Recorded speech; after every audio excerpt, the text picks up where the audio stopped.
Gary Hetherington is an acclaimed author of the Hugo Deschamps Investigates and Coco Brunhild mystery series, including international Kindle bestsellers like An Homme qui attend and Sept Jours. His work, set mainly in France, are translated into French and Spanish and available as audiobooks. And Gary is with us here just now. How are you today? Yeah, I'm very well, thank you. Thank you for having me.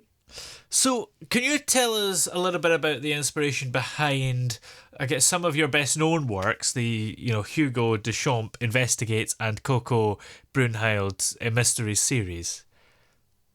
It all started because about 10 years ago, I started listening to French music, Mm. and I loved the lyricism of it and the passion of it. And I'd been to France a few times when I was younger, and it just came from that. Really, I listened to French music, Mm. and I met a lady who was a poet, and she sort of challenged me to write a book. And Yeah. I'd just been to Paris to see a concert, and um, from that came this first book. So it just started from there, really. Yeah. And what do you think it was about the French music and the French culture, I suppose, and everything you knew about France that made you actually want to have the books there? I've no idea. It's really that simple. I loved it. I think because uh, I've written all my life on and off, Mm. but I seem to remember I went to see this concert in France, and I remember getting off the train at Gare du Nord in Paris, and I was very nervous. It was a little bit strange, a little bit Yeah. exciting. So when I was challenged to start writing again, um, that memory came back to me, and Mm. all of a sudden, that was the inspiration for it. Yeah. I wrote that first chapter just as that memory of getting in the first chapter in the first book. He's the detective is he's French, but he's been Mm. living in London for a long time, and he's sequestered back to France to solve a terrible crime. Um, so I had that memory of the nervousness of coming back to a place you know, but Yeah. you're a bit afraid to be there. So that's where the inspiration came from, really. And did you, prior to starting this book, did you? I mean, can you speak French? And do you have any particular experiences with France other than sort of visiting it?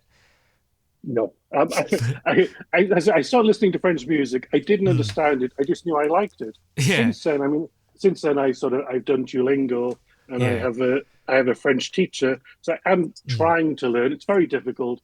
Yeah. The older you get, it's more difficult to actually um, to experience that and try to Mm. learn a new language. But I just knew I loved it, and I thought I wanted to set the book there only because um, I guess I'm English, Yeah. obviously, but I didn't really want to set a murder mystery in England, just because that would be too easy. I wanted to Yeah. do something that was a little bit different for me, a little bit out of my comfort zone. So that's why I did France. Yeah. It's a beautiful place, and I love it very much. But I just wanted to do something different, so that's how that started, really. And do you think the book appeals to people in France, but particularly, or does it appeal to everybody really from everywhere equally?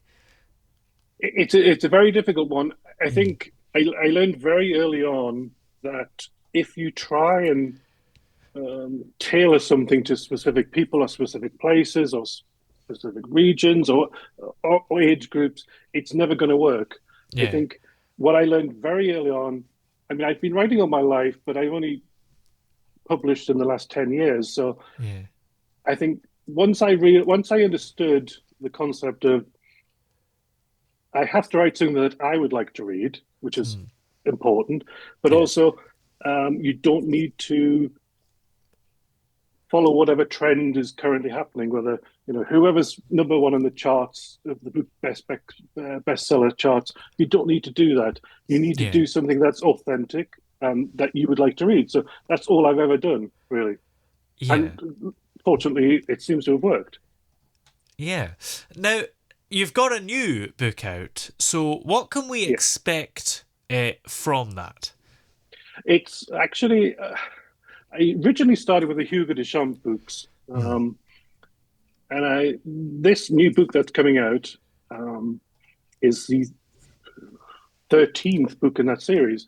Wow. Although there's actually other three books. I did a prequel series, but this is the 13th book in the Hugo de Champ Investigate series.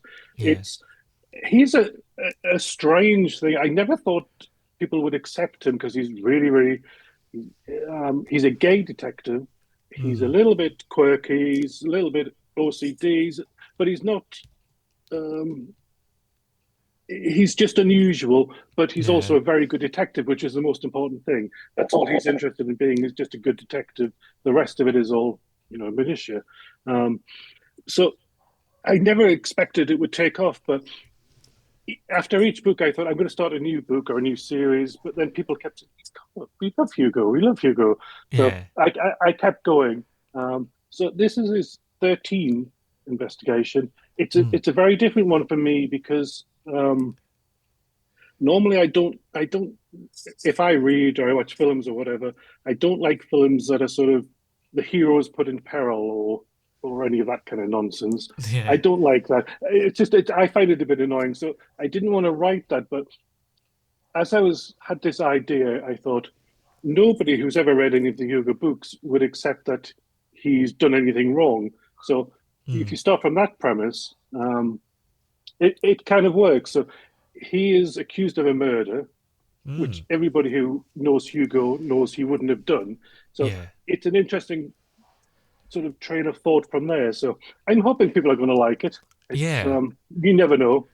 And how does that dynamic work in the book if he's accused of the murder? Is it him? Obviously, I'm sort of inviting you to spoil it here, but if You know, is it him that works out, how he couldn't have done it and how the actual person did it, or it's kind of interesting because at the very beginning there are spoilers in the first chapter because you know the person that he's supposedly have killed is his husband isn't mm, dead. So you know that in the first oh chapter. In the second chapter, everybody assumes the husband is dead and he's arrested. So you kind of know from the very beginning that he's obviously not guilty. yeah And everybody who's all these, there's a vast array of characters that have been through these 13 books. And they all say, well, obviously Hugo's not going to kill somebody. He's not certainly going to kill yeah his husband. So yeah it's that kind of dynamic. But I think because I understood that at the beginning, it was easier for me to sort of weave this tangled web. And it is a mm, very tangled web. It's a long book. Um, but I think people will enjoy it and they'll get the sort of gist of what's going on there. But we'll see. yeah. Now there's also an audio book for it. So how do you think the narration of the book captures the essence of your stories? Do you think it's quite a good tool to have an audiobook? It's great. I mean, there's not an audiobook for that one yet. Mm, It's being worked on, but the first three books in the series are now out an audiobook, and also some of the other books. I yeah. think it's an art form. I find it difficult to listen to because it's my writing. It's like reading my own book. I think Yeah. this is terrible, but it's an interesting thing, and there are a lot of people I think who prefer audiobooks. Some people prefer hardback covers. Some people prefer Kindle. It's a Mm, whole. Everything is a different art. But I think I've been very fortunate. I've worked with Henry Douthwaite is the one who's done the Hugo books. But I've worked with other artists who do the other books, and it's amazing because they you have the accents, they do different things. mm, It's amazing, and I think people who like audiobooks will love the audiobooks that they've done. absolutely. And do you kind of particularly select the voice actor that you're going to use for the audiobooks? And if so, what are you looking for? It's interesting. Well, I think I found Henry Douthwaite, who's an actor. He's been in some movies and Mm. he's done things. And we've done three books now together. He's going to start the fourth book soon. Um, he's a very English actor, but um, he's able to convey the emotions of the characters. And also, I met an American actress who does the Coco Brunhild books, and she's just amazing. Because I mean, Coco Brunhild is a very, very different character to Hugo. She's loud, she's brash, she's chaotic. She's a Parisian um, uh, police captain. She's very brash, but she's very, very funny. Yeah. Her jokes, she tells terrible jokes. She has terrible language. So I don't know how it happened, but this lady from America auditioned for the audiobooks, and I didn't think an American woman would be able to convey this crazy French cop, but she did, and she Yeah. did it very well. So Wow. she's done three books now. She's going to do the fourth soon. So it's just amazing. I guess you just know if somebody is reading the book and they understand it, they will inhabit the characters, which is the most important thing. Yeah, because that's quite important to, I guess, maintain the nuance and the charm that you put in the book when it's just words. So when it's Hmm. sort of translated into different languages like French and Spanish, how do Hmm. make sure it still has that same charm? And And I I've guess been if you don't speak those languages, do you know? Well, I mean, the thing is with the Spanish one, I don't know because my Spanish is Mm, terrible. I don't really understand Spanish, so I had to trust the translator. But yeah. I've been very fortunate. I found a French translator, a lovely Parisian lady who's translated um, three books now, and they're all coming out next year.